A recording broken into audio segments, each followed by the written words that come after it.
What's up, guys? How are we all doing today? Alright, I was just walking out of class, literally just got out of school, and I was bombarded with stuff about the ban list. I'm not too keen on doing videos on the ban list, to be honest, because a lot of people already do, but this one's a pretty good one. So I decided I'm gonna go over it, but just really quickly, because I never look at the ban list too analytically the first time it's announced. The way I see it, I'm gonna wait till the hype dies down before I actually start thinking about it. My brain is off. I have my initial thoughts, reactions, and impressions, that's it. I will think about this shit later. So, regardless of what I say today is dumb or smart, just know, initial thoughts, not my educated opinion. So we're gonna hop right into it, but before we do, make sure to hit that subscribe button, like, leave a comment, do whatever you gotta do once you watch the video, but make sure to hit that subscribe button so I can start to grow. Sometime this last weekend, I hit 100 subscribers, and that made me really happy. The last thing I want is to remain stagnant. I want to keep growing. I will be 100% content if I can reach 1,000 subscribers at some point. I have no grand illusions of like getting up there. But I do want to grow a little bit. So make sure to hit that subscribe button. Help me realize my dreams, please. So with that out of the way, we're going to take a look at the ban list real quick. And I'm going to be looking up the stuff just to remind myself what's on there and what's not. So I'm going to take a moment, but you're not going to notice because of the power of editing. Yu-Gi-Oh! Ban list.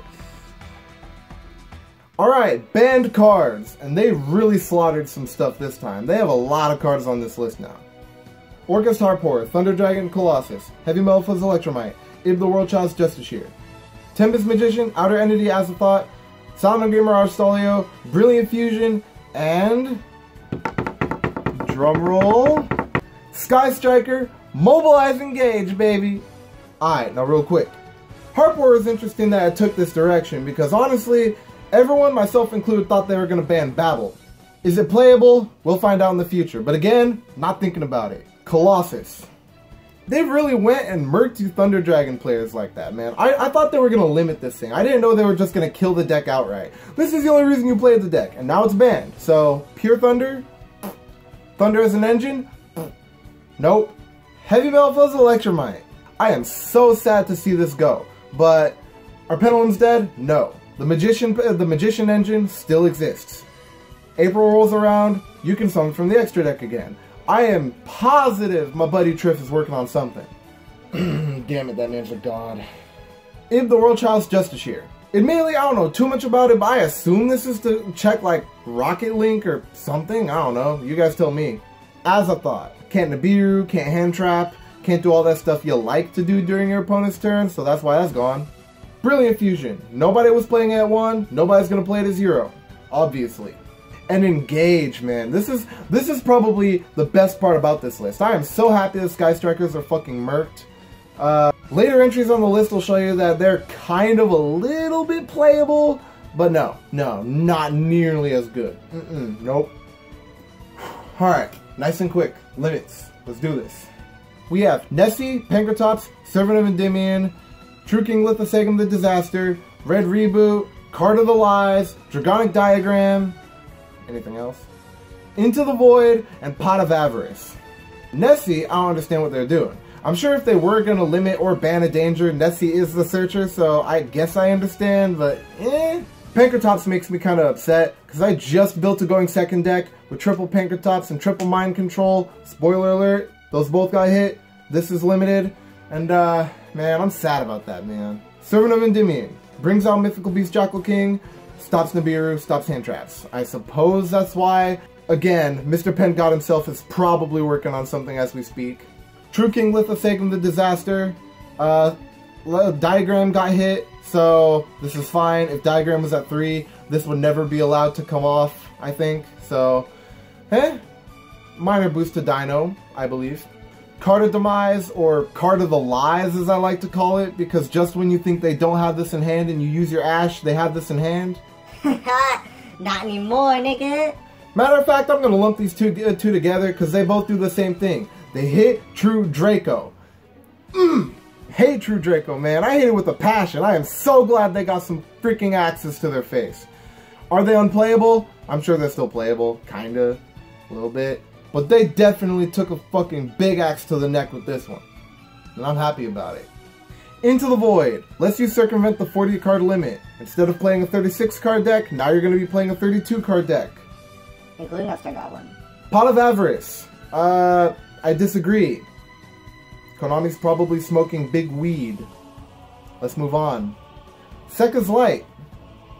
See my comment about Pot of Avarice. Okay, in all fairness, Sekka's Light is pretty good, but now that there's only one Sekka's Light, people are not going to play Sekka decks anymore. No one's going to play a 39 monster ass deck just for the chance to draw the one of +1 card. No, not going to happen. And Red Reboot.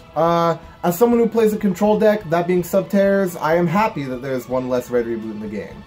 As someone who used to play combo decks, and I still do play combo decks, I don't know what Konami was thinking. Like, what the fuck? I suppose we're getting Lightning Storm soon, so that might be why they hit this, but, why? Okay, semi-limits. There are only 3. Deep Sea Diva, Tour Guide from the Underworld, Mind Control. Deep Sea Diva, that is because of a new archetype. Tour Guide, I think, Burning Abyss players rejoice, I guess. I mean, fuck, I don't know. And Mind Control. Like, I don't understand what they were thinking with Mind Control, man. Like, okay, we have one less Mind Control. Big whoop. I am kind of upset because I just put triple Mind Control in a deck, but whoop-de-doo, I cut a Mind Control. Okay, Unlimits. The cards that came to 3. Dark Arm Dragon, Lady Debug, Morphing Jar number 2. We have Damage Juggler, Tribe Infecting Virus. Sky Striker Ace Kagari. Ew. Book of Moon, the Fan Nice Rank of Magic launch, Soul Drain, and Solemn Warning. Dark Arm Dragon, everyone's been saying should come off, and I agree. Lady Debug, I also kind of agree. So, they may have hit Salamangreat, but the fact that Lady Debug's at 3 means the deck didn't really lose too much. Kind of. A little bit. I don't know. Morphing Jar number 2, Flip Monster. Can't remember what it does off the top of my head, but Flip Monster, slow. Damage Juggler, 2 to 3, no one cares. Tribe Infecting Virus, people have been saying it should come off. It had no reason to be on in the first place, so I agree. Sky Striker Ace Kagari. My initial thoughts are, you can kind of play Sky Striker now with like all of the removal spells at 3 or some shit, I don't know. As long as they're not drawing freaking a card off of Engage, I'm fine. Book of Moon. I have been advocating for this. I like Book of Moon. Book of Moon is good. It should have been at 3 a long time ago. The Fan Nice Rank of Magic launch. As a thought may be banned, but I feel like there's still a way to sort of like Kali Yuga during your opponent's turn. Even without Bardish, even without Azathoth, this might still be a problem. Solemn Warning. People weren't playing at 1. I don't know if people are going to go so far as to play 3 of each Solemn in their decks, but we got them all, man. We got them all back. And Soul Drain stops Banish effects and Grave effects. Just in case the Harp Horror hit wasn't enough to kill Orcists. So what do I think about the list? Well, my initial thoughts are they solved some problems. And a lot of problems. So I'm okay with it. I feel like they might have created some problems though. I mean, Pot of Avarice might be an issue. Limiting Red Reboot was a fucking one brain cell play, I think. But all in all, they did address a lot of issues. I have no complaints. And any complaints I do have, they don't matter. Because at the end of the day, no matter how good of a ban list Konami drops, there will always be something to complain about. People are always going to find something to complain about no matter what it is. But you guys are still going to play the game, right? What am I saying? Of course they're going to play the game. So, those were my initial thoughts skimming over the ban list. If you guys want my educated opinion after I've actually sat down and thought about it with more than a couple brain cells, let me know in the comments below. Make sure to like, comment, subscribe, all that juicy stuff. I will see you guys next time. Peace out.